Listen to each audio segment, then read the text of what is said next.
হরে কৃষ্ণ। বৃন্দা দেবী দর্শন করুন, বৃন্দা দেবী দর্শন করুন।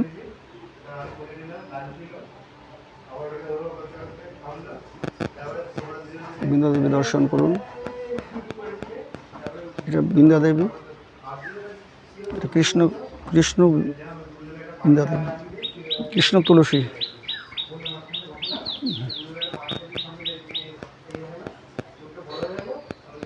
কৃষ্ণ তুলসী, এমনি তুলসী দর্শন করুন। আপনারা বৃন্দা দেবী দর্শন করুন।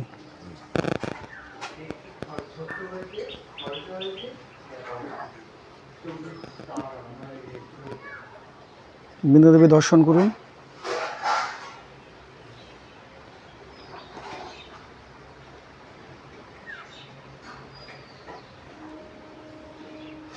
বৃন্দা দেবীকে দর্শন করুন। সবাই আপনারা বাড়িতে এরকম বৃন্দা দেবী লাগাবেন, পরিচর্যা করবেন। কৃষ্ণ তুলসী।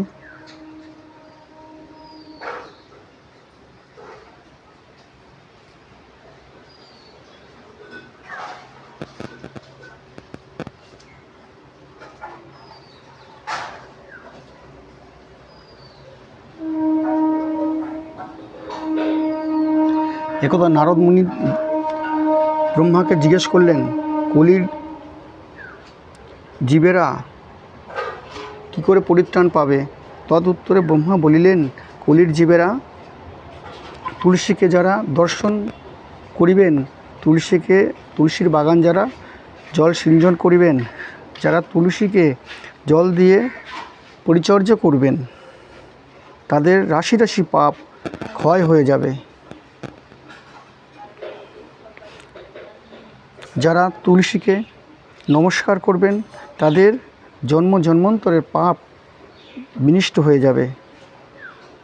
কেউ যদি বৃন্দা দেবীকে কৃষ্ণ ভক্তি দাও, হে বৃন্দা দেবী আমাকে কৃষ্ণ ভক্তি দাও, বৃন্দা দেবী কৃষ্ণ ভক্তিও দিতে পারেন।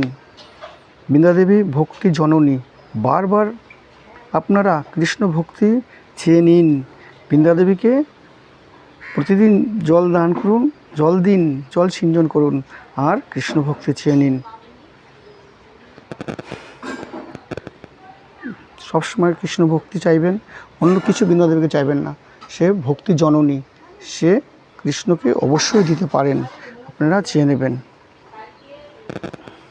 আর সর্বশেষে বৃন্দা দেবীকে নমস্কার করবেন। বৃন্দায় তুলসী দেব্যই পিয়াই কেশব শোচ, কৃষ্ণ ভক্তি পদে দেবী সত্যবত্তাই নমো নমঃ।